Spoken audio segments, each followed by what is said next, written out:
much. I think my presentation will complement quite well Matthew's presentation, which is the next one. I think we're both trying to take a focus on students learning from different sorts of perspectives. I was going to talk today about some of my more recent work, but after listening to the discussions and the conversations that at the conference, I've decided that some of my ongoing work will be of more interest. Some of the issues that I hope I can pick up on that's come to the fore is I think I've been hearing a lot of talk about consumer, clients, student focus, teacher focus, these sorts of issues. So I hope what I've got to say will say something about that. There's been quite a bit of discussion about the role of learning outcomes and the issues of documentation of all this stuff and what that means for student learning. So I hope I can say something about that. Issues about quality assurance, the sorts of surveys that are used, the CEQ's been talked quite a lot about, and I'll say something about that because I've used that quite a bit. So I'm hoping that while I'm going through some of the work that some of you might be familiar with, if you keep in mind some of those issues that have come to the fore, I hope I've got something worthwhile to say about some of those issues. What else have I got to say? Oh, yes. The other thing I might say is, in terms of the student surveys that I'm going to talk about, I'm going to talk about, based on the thing called the Course Experience Questionnaire. That's a program-level survey. It's called a Course Experience Questionnaire, but it's a program-level survey. A couple of the other surveys that some of you might be familiar with, there's the National Student Survey in the UK now. There's the National Survey of Student Experience, NSSE, in the US. I think these are the three key quality assurance, program-level student evaluation systems going on around the world. So I'm going to pick up on one of those. Okay, so that's my little introduction. Now, if I can use this thing. That one worked. Okay, so what I want to say a little about is a model of student learning, which many of you will be familiar with the 3P, but I think it's got something to say about these sorts of issues. I want to say something about teaching from a student learning perspective, and say something about the relationship between teaching and learning from that perspective. So, the model. Okay, that's the model that some of you will be familiar with. And the idea of this model is that there is not a strong direct connection between the way we design, teach, and document our courses. Not a strong connection between that and the quality of our students' learning. And we were talking earlier, one of the ways we know this is you can teach two cohorts of students. You can do something one year that works really well. You do exactly the same thing the next year, and it doesn't seem to work at all. We know from our own experience that that direct connection is not as strong as some of us might think. So quality assurance agencies that just quality assure that, I think there are issues. Now, what the last 20 years of research, the sort of research I've been engaged in, suggests is that students' learning outcomes fundamentally relate to how they go about their learning. I'm making a distinction between this surface and deep as one of the key differences in approaches to learning. I think a new one that's emerging, and I think going to be vitally important in the next 10 years, is a distinction between individual and social views of learning, approaches to learning. Universities putting enormous amounts of money now into social views of learning, moving away from the individual views of learning. So I think that's going to be a key distinction in the next 10 or 15 years. But anyway, we know that the research suggests that's strong. The way students go about their learning is not directly related to how we teach and document our courses, how our students see and experience that. All students experience the same thing, but in a class, students experience that same thing in different ways. That's what to me, that's what we need to quality assure. Do our students understand our learning outcomes? Not have we stated clearly our learning outcomes. Do our students understand the learning outcomes? That's what, to me, is the quality assurance issue. And I hope I can make some sense of that as we go this morning.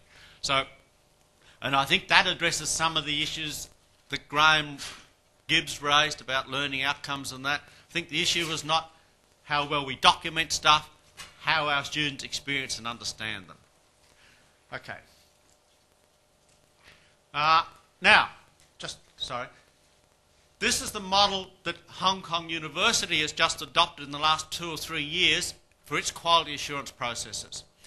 We've adopted the CEQ as an indicator of that, and I should say that I think most student evaluations don't give us judgments about that. They give us indicators about that, and there's a fundamental distinction then. So I think we should be focusing more on the distribution of results on surveys rather than the means of results. People are using these surveys too much, I think, to make judgments about student satisfaction, not enough to give us... That's an aside, we can talk about that later. Okay. So the University of Hong Kong has adopted the CEQ to give indicators of this. It's adopted the SPQ, John Biggs' Study Process Questionnaire, to give us indicators about that. I'll say a little bit about that as we go. So our university has just identified at program level its educational outcomes. These are the educational outcomes that we've adopted. So we're saying that we want all our students to achieve... I'm sure all universities have got similar statements, but that's what HKU is saying now as our learning outcomes, if you like.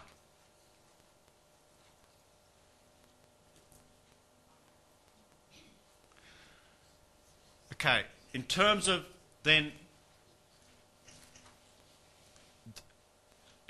this model, we've developed a questionnaire on those sorts of things to try and give us indicators of this. There are our aims. There's some items on the aims questionnaire that all our first year and final year students are now completing each year as part of our quality assurance exercises. So that's one of the indicators we're developing to try and measure that final aim.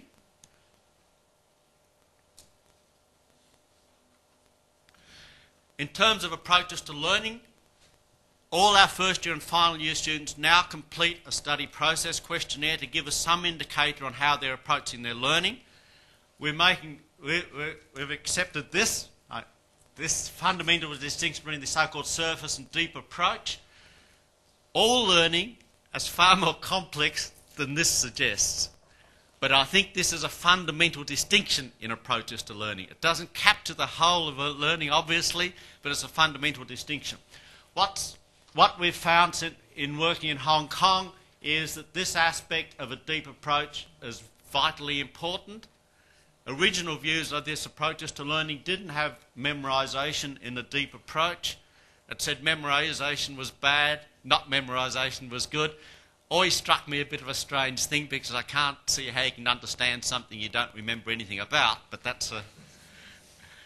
but we know in Hong Kong at least, students, memorisation is a very important part of this deep approach. So I just wanted to point that out, but other aspects are quite similar to the stuff in the West. Okay. There's some of the items off the questionnaire that all our first year and final year students are now completing for us. The question of John Biggs' study process questionnaire. That questionnaire has been developed in Hong Kong using Cantonese-speaking Cantonese students. So we're fairly confident that the questionnaire is quite valid in that context. Okay, now, that other box that I had, students' perceptions of the context, we're using the course experience questionnaire, the Australian course experience questionnaire, to provide us indicators of that. And what we've got is these sorts of things that the research suggests as fundamental to the way students approach their learning, how they see the quality of teaching and feedback, how they see and understand the goals. And I say how they see and understand the goals, not how well we've documented the goals, how the students see and understand them. That's what we need to assure. Workload, whether they think the workload's too heavy, that it's impossible to understand everything. Assessment, whether they think assessment's testing understanding or reproduction. From a student learning perspective, it doesn't matter whether the assessment's testing understanding or rote learning. from a student learning perspective, the issue is, what do the students think it's testing? If the students think it's testing rote learning, they'll rote learn. If the students think it's testing understanding, they'll focus on trying to understand. Of course, from the validity of the assessment, we're concerned about whether it's testing rote reproduction or understanding. But from a student learning perspective, the issue is, what do the students think it's testing? Keep on pushing this. We need to assure what the students think. Okay. And those things have been found to relate to the approach to studying learning outcomes. So in our university now, we're trying to take these things quite seriously, and to deal with this, we're dealing with learning outcomes. Okay. What evidence do we have that what I'm saying here has some validity? Well, they're the items, they're some of the items of the course experience questionnaire. I want you to read some of those items. You can see they're not student satisfaction items. For a lot of staff who think that these questionnaires give objective measures of that bottom left-hand box, objective measures of the quality of teaching, these items are can be quite criticised. When you read them, they're not items that allow students to make judgment about how good something is or how satisfied they are. They're items designed to give us information about how they're seeing and experiencing the courses. Fundamental distinction in this. And you can see the way they're worded. So I think one point I want to make is there are fundamental distinctions between different forms of student evaluation questionnaires. They don't all measure the same thing. The North American NESI measures a very different thing to the CEQ.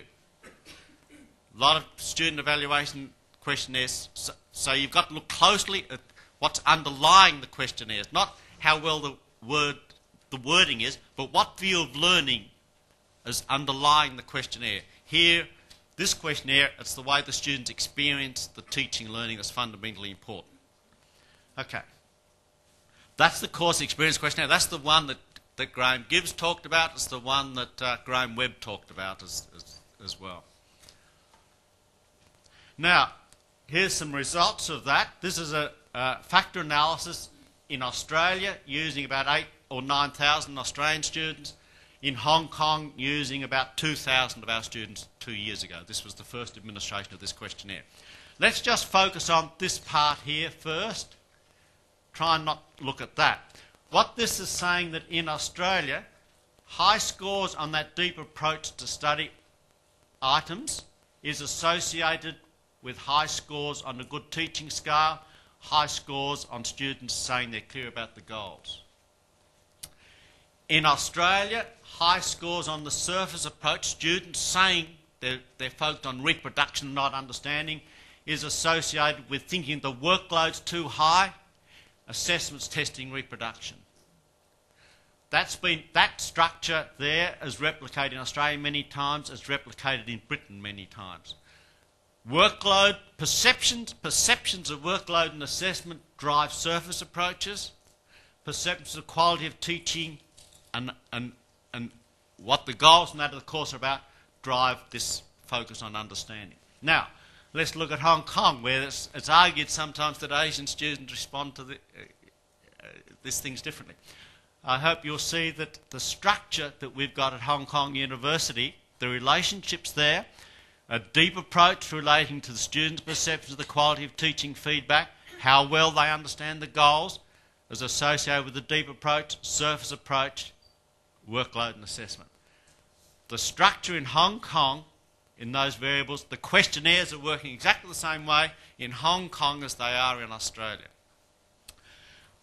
Now I'm adding these things in Hong Kong, so the students in Hong Kong who say they're achieving the university's educational aims are the ones who say they're adopting this deep approach, who say the teaching's good, feedback's worthwhile, and they understand the goals.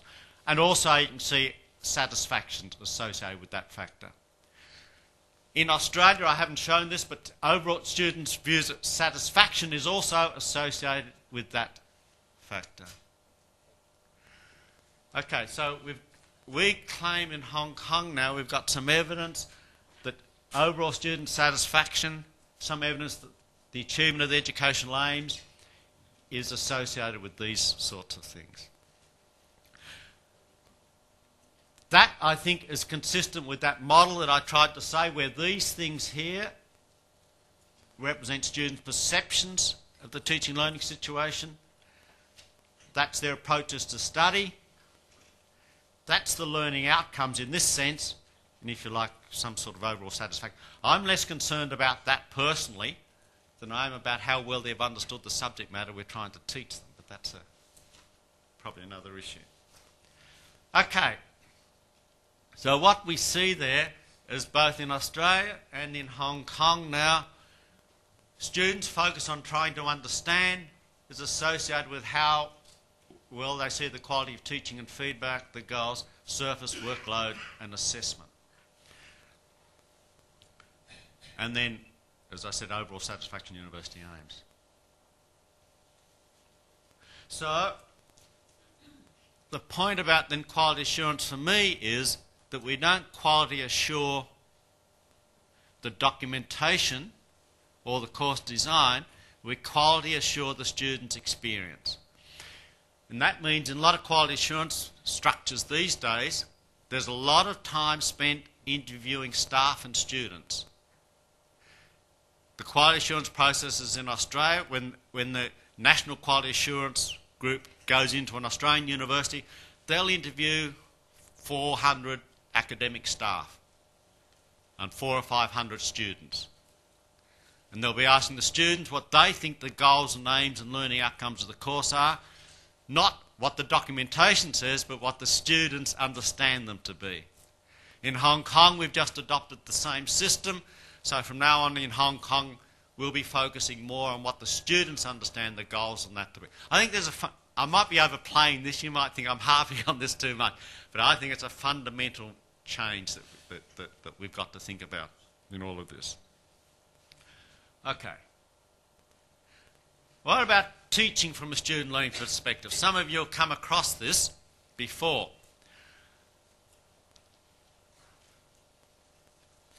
What I'm going to say here. Teaching from this perspective, interviews with teachers about how they go about their teaching. In Australia and in Hong Kong, I push Hong Kong again, we've done the same work's been done in PolyU in Hong Kong, for example, shows again a fundamental distinction between teachers whose focus is on transmitting information, if you like, and teachers whose focus is on helping students change and develop their understanding. This distinction between a teacher-focused and a student-focused teaching perspective.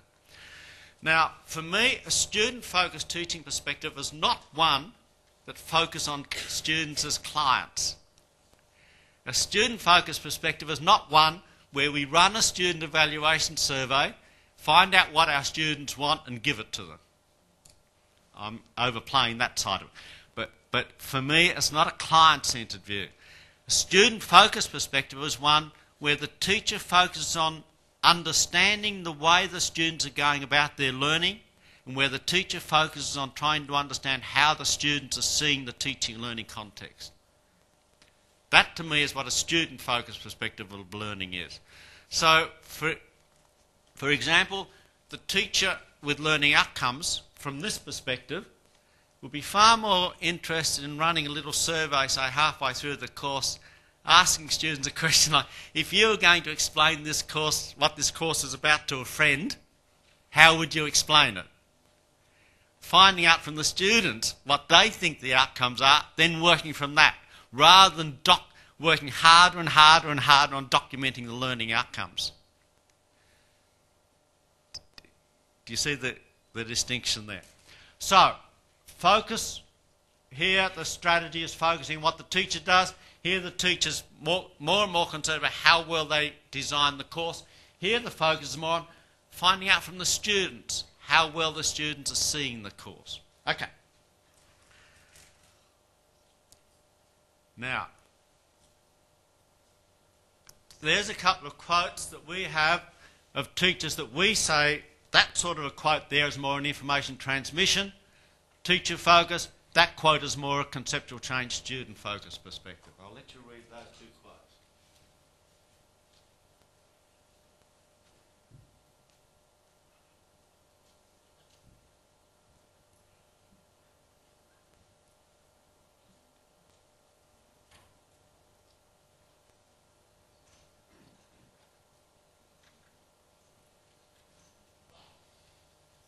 Now, often this sort of thing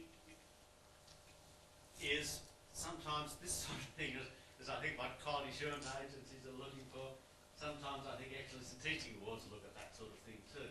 Okay, but there's a fundamental distinction. And I probably can't hear me. I think that the move away towards more, at least more social views of learning is more consistent with some of these ideas as well. So I think the overall movement internationally is more towards this view of teaching in higher education. Okay, so there's what I think is a fundamental distinction there between approaches to teaching. And here, okay. Now, what do we know about the relationship between that sort of approach to teaching and the approach to learning? Now, think about this briefly for a minute.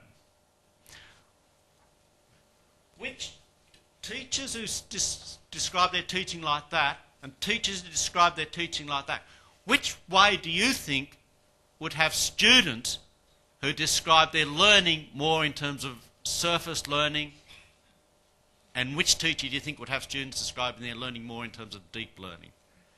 Which of those teachers do you think would have students say they're focused on reproduction, rote learning?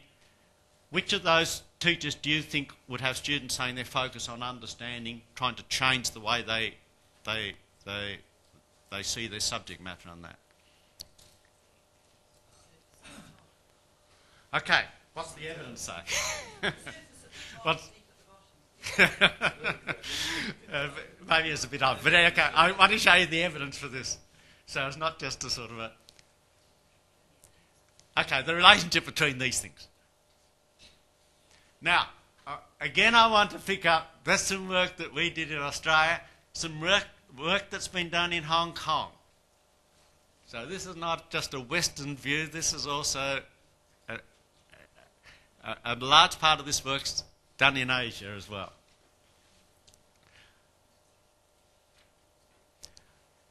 In Australia, we've developed this questionnaire where we try to ask teachers to fill it in to get some idea of whether their teaching is more teacher-focused, information transmission, student-focused.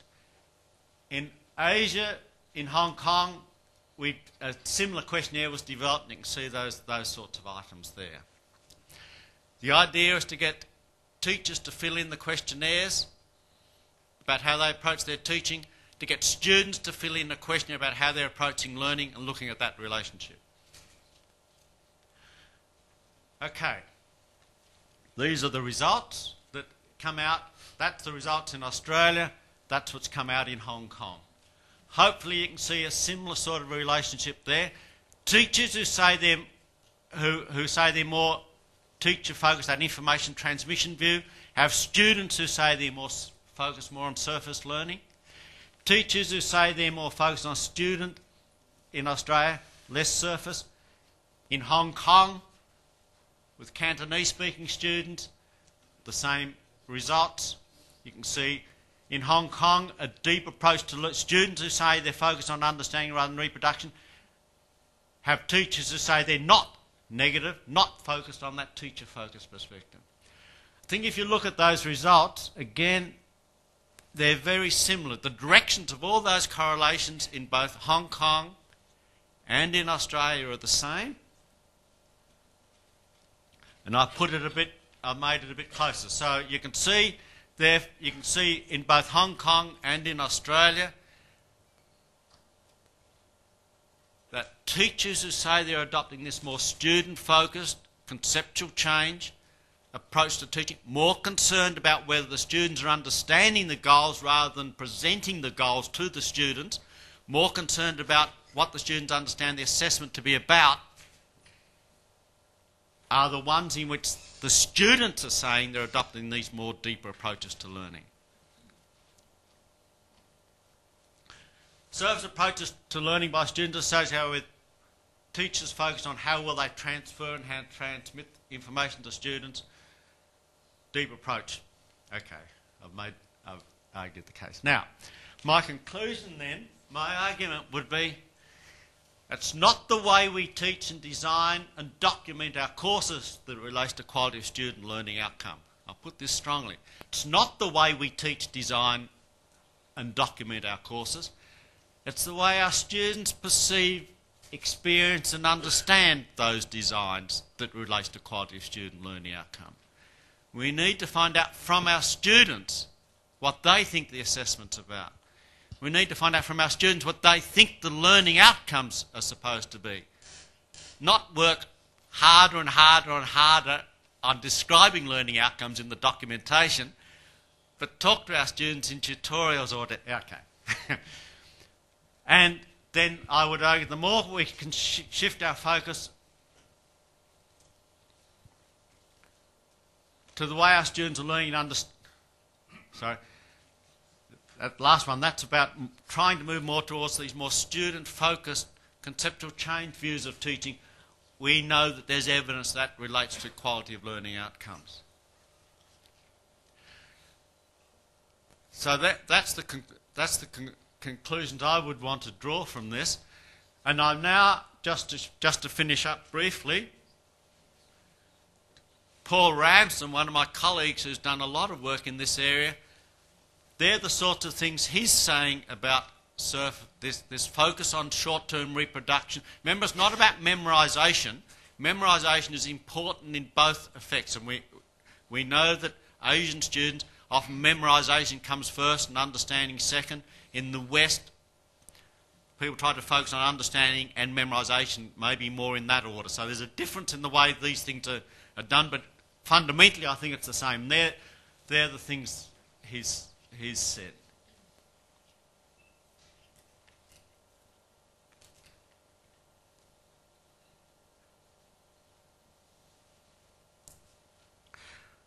Just as an aside, this thing here, personal commitment to the subject matter, one of the saddest things I know about Australian higher education, one of the saddest things about Australian higher education is that over 50% of first-year students think their teachers aren't interested in the subject matter they're teaching.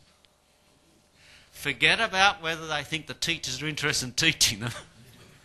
Over 50% say that teachers aren't interested in the... Now, of course, I don't believe that's the objective reality. I believe most teachers would be.